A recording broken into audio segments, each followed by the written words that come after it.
नमस्कार, city news channel में आपका स्वागत है। समय है चुनावी समाचार, चुनावी दंगल का।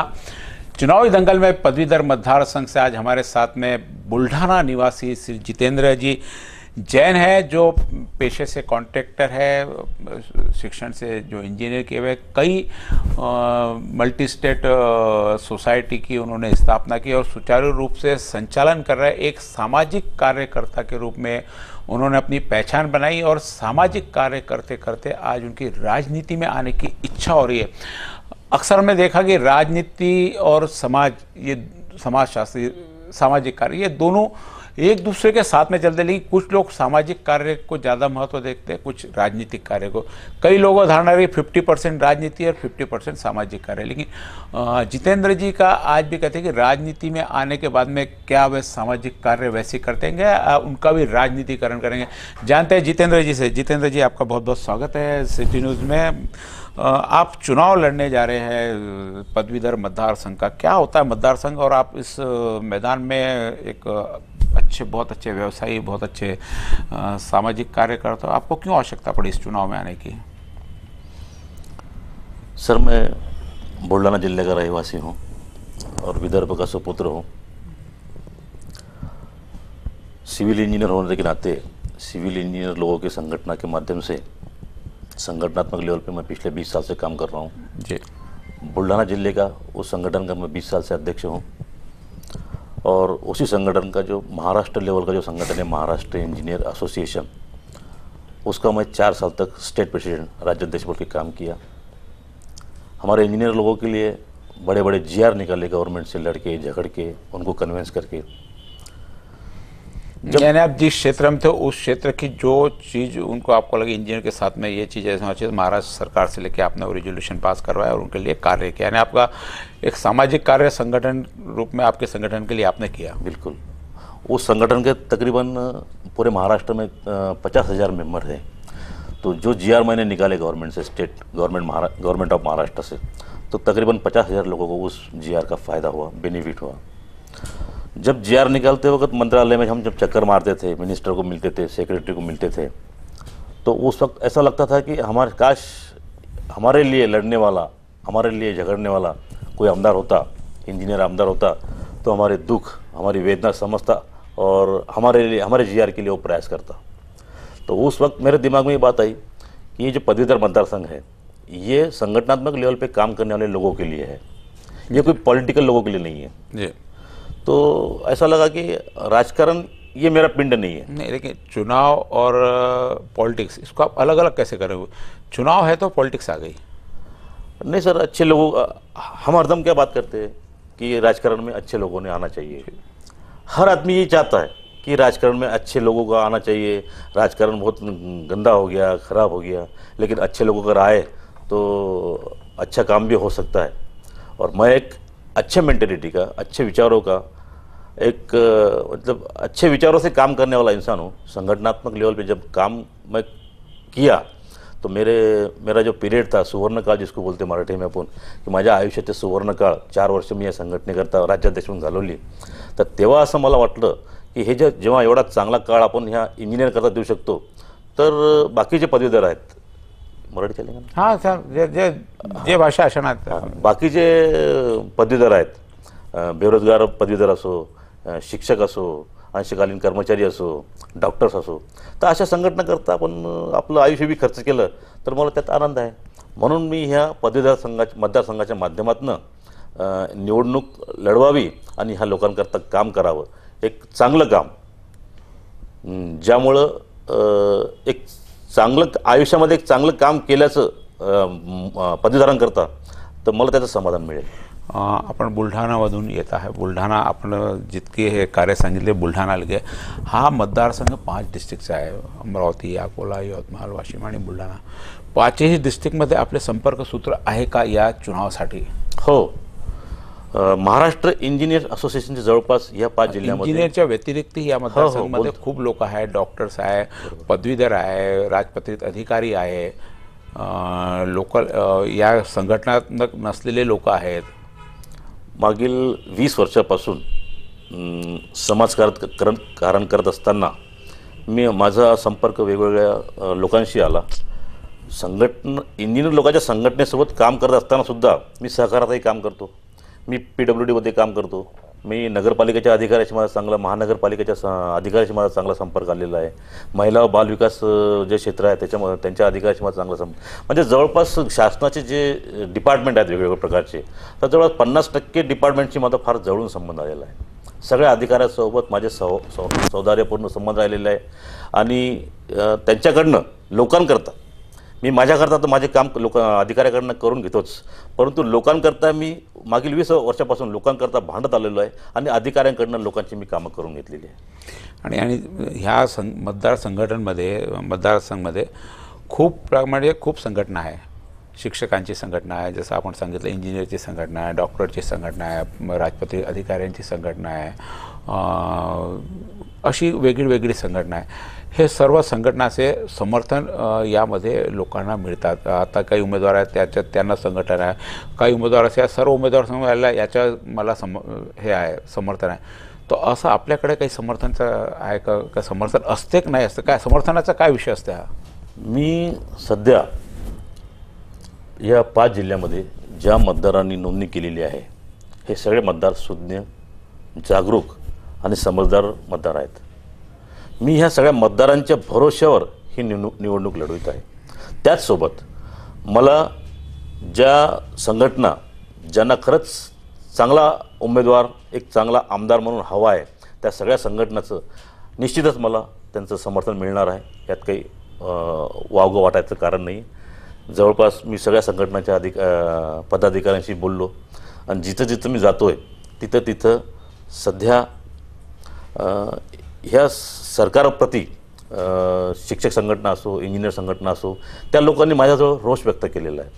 कारण काय होतं, कोणी माणूस निवडणुकीच्या पहिले प्रत्येक गोष्टीचं मी असं करेल, मी तसं करेल असं सांगतो, परंतु निवडणूक झाल्यानंतर आणि निवडून आल्यानंतर त्यांची वागणूक ही पूर्ण विपरीत झालेली असते, बदललेली असते. मतदारांना नेमकं त्यांच्याकडनं खूप काही हवं असतं असं काही नसतं, परंतु त्यांच्याकरता लढणारा, झगडणारा, वेळप्रसंगी धावून जाणारा असा उमेदवाराच्या शोधामध्ये मतदार असतो. आणि आज मला असं वाटतं की मागील 20 वर्षापासून मी काम करतो आहे, बुलढाणा शहरात असो किंवा विदर्भातील हे जे 5 जिल्हे आहेत त्याच्यामध्ये मी आत्महत्याग्रस्त शेतकऱ्यांच्या मुलांकरता 2008-2009 पासून मी काम करतो आहे. 6 विदर्भातील 6 जिल्ह्यामध्ये आत्महत्याग्रस्त ज्या शेतकऱ्यांनी आत्महत्या केल्या त्यांच्या प्रत्यक्ष मी स्वतः माझ्या चमूसह मी प्रत्येकाच्या घरी गेलो, प्रस्ताव तयार केला. वयोगट 18 वर्षापर्यंतच्या मुलांचा मी प्रस्ताव तयार केला, शासनाला सादर केला आणि शासनाकडनं मी तो मंजुरी करून घेतला. म्हणजे फक्त इंजिनियर करताच मी काम केलेलं आहे असं नाही आहे. मी आत्महत्याग्रस्त शेतकऱ्यांच्या मुलांकरता, त्याच्यानंतर आत्महत्येच्या उंबरठ्यावर जे लोक आहेत, जे शेतकरी आहेत, त्यांच्याकरता मी काउन्सिलिंग सेंटर उभारलेले. म्हणजे हा जो एवढा मोठा विषय आहे त्या विषयाकडं कोणीच आजपर्यंत गांभीर्यानं बघितलेलं नाही आहे. त्या प्रश्नाला वाचा फोडण्याकरता मागील 8 वर्षापासून 9 वर्षापासून मी झगडतोय, संघर्ष करतोय. आणि मी जो प्रस्ताव सादर केला होता शासनाला, प्रस्ताव मंजूर करून घेतला, परंतु दुर्दैवानं म्हणावं लागतं, दुर्दैव माझं आहे की आपल्या विदर्भाचं आहे की ज्या मुलांचा मी प्रस्ताव सादर केला त्या मुलांचा दुर्दैव आहे की आजपर्यंत त्या प्रस्तावाची शासनानं अंमलबजावणी केलेली नाही. आपण जे म्हटलं की या मतदारसंघामध्ये लोकांची शिकायत आपण भेटले की लोक काम करत नाही. हा मतदारसंघ असा आहे की मतदारांनी तुम्हाला वोट दिला की मतदारसंघ संपला, मतदारसंघच राहत नाही. शिकायत कोणाची येतं की काम करत नाही म्हणून? मतदारसंघच नाही ना. आज तुम्हाला 3 तारखेला तो मतदार करणार, 4 तारखेला मतदारसंघ संपते. मतदार करणारे आणि हे आमदार यांच्यामध्ये संपर्क कुठं होतात ना? संपर्क ठेवायला पाहिजे ना. जे लोकप्रतिनिधी निवडून जातात, आता मी आता जवळपास 2,20,000 मतदारांनी नोंदणी केलेली आहे. ह्या 2,20,000 मतदारांचं दायित्व त्यांनी माझ्या, समजा मी निवडून आलो समजा, तर त्यांचं दायित्व त्यांना येणाऱ्या जे त्यांच्यासमोर प्रश्न आहेत त्या प्रश्नाला वाचा फोडायचं काम मी केलं पाहिजे. काय होतं की माणूस आमदार म्हणून निवडून आल्यानंतर यांच्याशी ते लगेच नाळ तोडतात आणि त्यांचं दुसरंच राजकारण सुरू होतं. तर ह्याच्यामुळंच जे प्रश्न जसे आहेत तसेच अनोतरी जातात आणि कोणताही प्रश्न सॉल्व्ह होत नाही. आणि नवीन शासनाचे GR, नवीन कायदे, त्याच्यामुळे काय होतं, जे प्रश्न आहे ऑलरेडी त्या प्रश्नामध्ये अजून भर पडते. या मतदारसंघामध्ये पदवीधर मतदारसंघाने आपले सर्व नोंदणी केली आहे. जे पदवीधर आहे याच्यात राजपत्रित अधिकारी आहे, त्यांना काही काम पडणार नाही तुमच्याशी. डॉक्टर्स असोसिएशन आहे ते स्वतः पॉवरफुल आहे, त्यांना काम पड एक फक्त ज्या लोकांना काम पडते फक्त शिक्षक मतदारसंघ, शिक्षक लोकांची संघटना, त्यांनाच या आमदाराकडून दरवेळेस काम पडते. बाकी लोकांना काय काम पडते? पडते सर, पडते. आपण म्हणालात की शिक्षक लोकांना काम पडते, मला असं वाटतं. बरोबर बरोबर सर. स्थापत्य बेनते आहेत, बेरोजगारी बेनते, त्यांचे फार मोठे प्रश्न आहेत. शिक्षकांचे तर आहेच, त्याच्यासोबत हे जे पदवीधर दररोज निघत आहेत कॉलेजमधून, त्यांच्या प्रश्नाकडे गांभीर्यानं आज कोणता पक्ष बघतो तुम्ही सांगा बरं? निवडणुका आल्या, भाषणं ठोकायची, आश्वासनं द्यायची, निवडणुका संपल्या. आता कसं आहे, दोन पक्ष असतात. आता शेवटी मतदाराला कोणत्या ना कोणत्या पक्षाला तर मतदान करायचंच आहे. तर ह्याच्यापेक्षा दगडापेक्षा वीट मऊ म्हणून माणसाला जो माणूस आवडतो किंवा चांगला वाटतो दोन्हीपैकी, त्यांना मतदान देऊन मतदार मोकळे होतात. परंतु त्यांचे प्रश्न अनोत्तरी राहतात ना, वर्षानुवर्ष हेच चालू आहे. अभी जितेंद्र जी बता रहे थे कि इस मतदार संघ के लोग जो शिकायत करते हैं लेकिन कोई शिकायत होती नहीं, मतदार संघ की व्यथा बता रहे थे.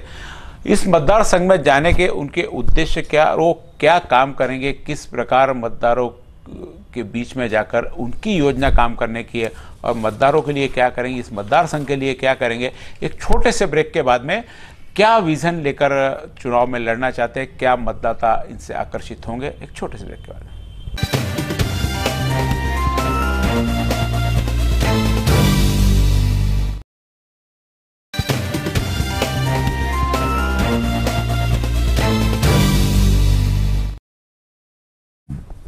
ब्रेक के बाद पुनः आपका स्वागत है. मेरे साथ में जितेंद्र जी जैन जो पदवीधर मतदार संघ से चुनाव लड़ने जा रहे हैं.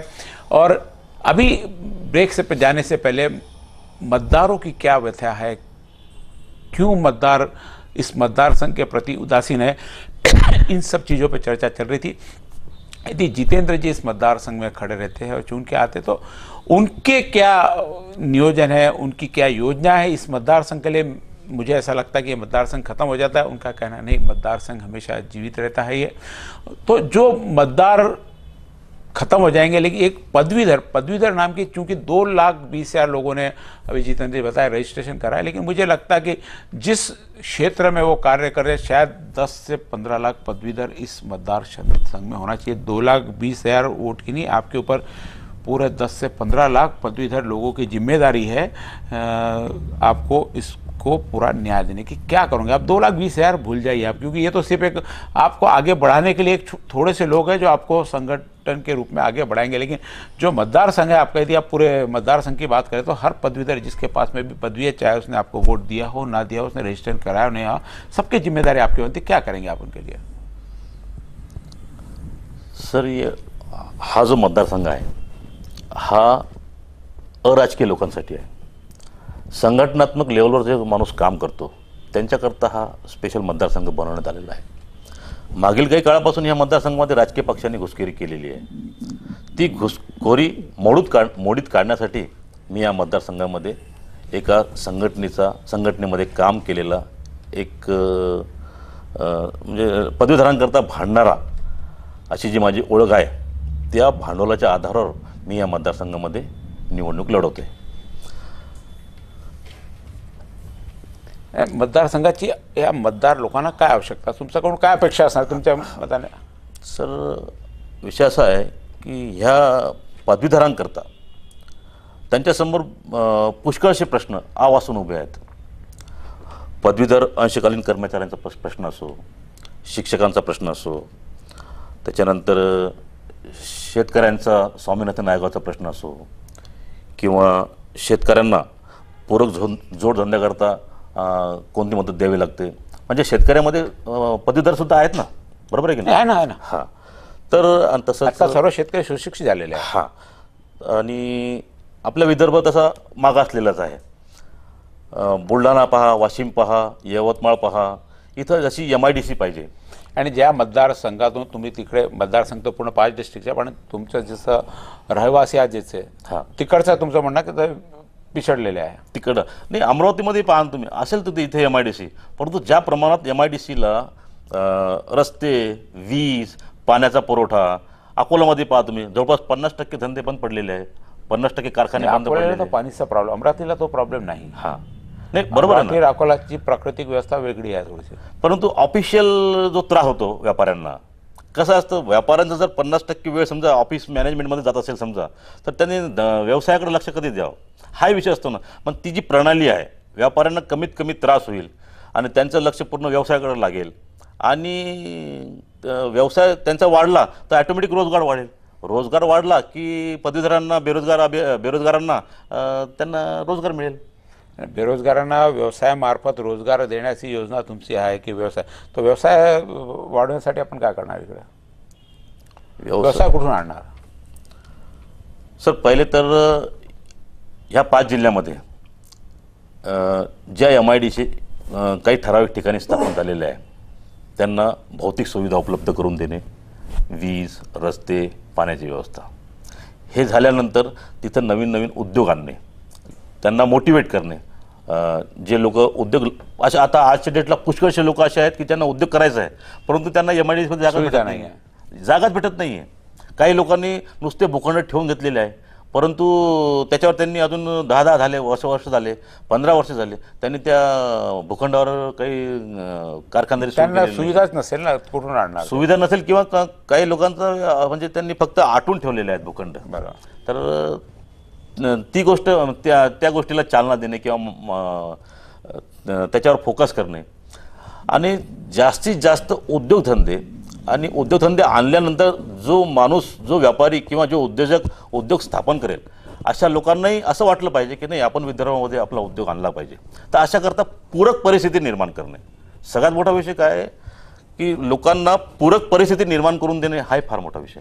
म्हणजे आपल्याकडचे लोक, इकडचे जे ग्रॅज्युएट आहे सर्व इथून बाहेर जातात जॉब करायला, त्यांच्यासाठी काय इथं सुविधा उपलब्ध करून देणार आहे? बिलकुल करून देऊन. सर, विषय कसा आहे, जो पदवी धारण करतो, पदवी करता म्हणजे कॉलेजमधून बाहेर निघाल्यानंतर प्रत्येकाची मानसिकता काय, पुणे, मुंबई, नागपूर. आता नागपूर सुरू झालं समजा, परंतु माझं काय म्हणणं आहे की जो पदवीधर कॉलेजच्या बाहेर निघतो डिग्री, त्याच ठिकाणी त्याला जॉब, त्याच ठिकाणी जॉब त्याकरिता तुम्हाला उद्योगासाठी, म्हणजे हा मतदारसंघ तुमचा पदवीधरपेक्षा आता उद्योगकडेही चालला, तुम्हाला उद्योगी तिथे आणावं लागेल, उद्योगसाठी तुम्हाला सडके करावं लागेल, म्हणजे तो खूप मोठं काम झालं ना. असं कसं करणार इतकं काम? तुम्हाला करू शकतो सर, माणसामध्ये जिद्द पाहिजे ना, इच्छाशक्ती पाहिजे ना.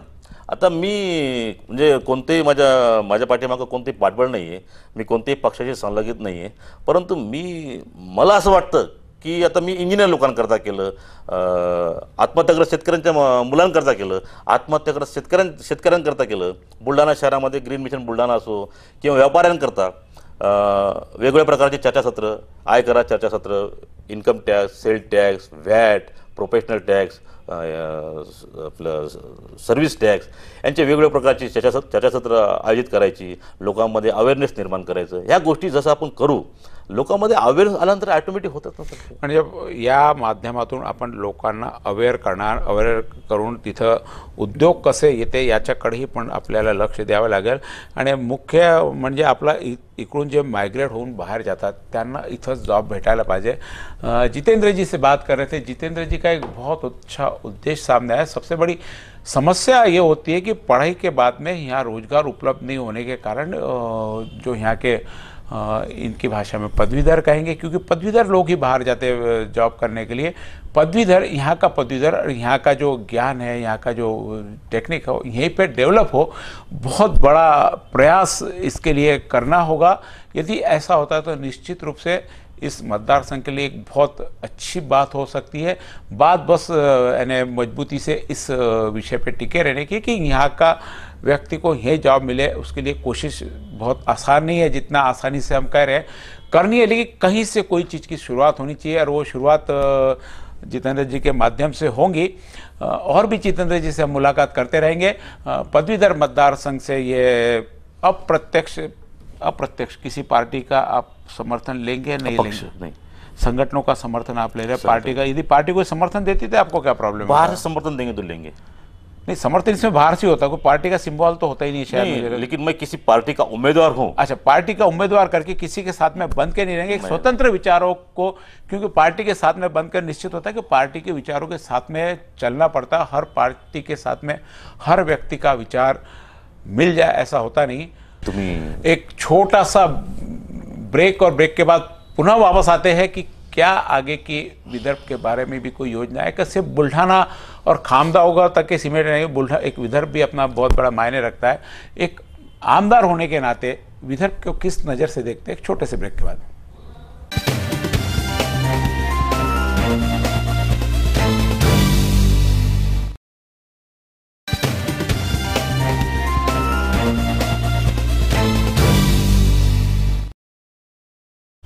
नमस्कार, ब्रेक के बाद में आपका स्वागत है। जब भी कोई चुनाव लड़ता है, चुनाव का मौसम आता है, तो एक हमारे यहाँ पे एक नई आवाज़ शुरू हो जाती है कि विदर्भ अलग होना चाहिए। कई लोग उसके पक्ष में होते हैं, कई लोग विपक्ष में होते हैं। चुनाव का माहौल है तो जितेंद्र जी से भी इस बारे में चर्चा करेंगे। जितेंद्र जी, अक्सर हमने देखा कि जैसे जैसे चुनाव नज़दीक आता है या कहीं कोई यदि प्रदेश अलग हो गया तो हमारे यहाँ भी विदर्भ में फिर चिंगारी उड़ जाती कि विदर्भ अलग होना चाहिए। आप पदवीधर मतदार संघ में जा रहे हैं, एक समझदार और सुशिक्षित लोगों के बीच के मतदार संघ के आभार है। आपको क्या लगता है, अलग विदर्भ होना चाहिए, नहीं होना चाहिए? जसे जशा निवडणुका जवळ येतात, कोणी पक्ष म्हणतं वेगळा विदर्भ पाहिजे, कोणी म्हणतं वेगळा विदर्भ नको, कोणी त्याला समर्थन करतं, कोणी विरोध करतं। माझं काय म्हणणं आहे की हा खूप मोठा प्रश्न आहे। वेगळा विदर्भ म्हणजे एक आपल्या अखंड महाराष्ट्रातून विदर्भ वेगळा करणे हा काही छोटा प्रश्न नाही आहे। तर ह्या प्रश्नावर सामाजिक संघटनांनी, सामाजिक संस्थांनी, वेगवेगळ्या पक्षांनी विचारमंथन, मोठमोठ्या विचारवंताचे चर्चासत्र घडून आणले पाहिजे। आणि भौगोलिक असो, आर्थिक असो, राजकीय असो, सिंचनचा विषय असो, कारखानदारी, विदर्भाचा अनुशेष, या प्रत्येक प्रश्नावर ह्या सामाजिक संस्थांनी एक चर्चासत्र समजा घडून आणलं आणि त्याच्यामध्ये जर असं वाटलं की विदर्भ जर वेगळा झाला तर सुजलाम सुफलाम होईल किंवा इथल्या लोकांना न्याय मिळेल, तर विदर्भ वेगळा व्हायला पाहिजे।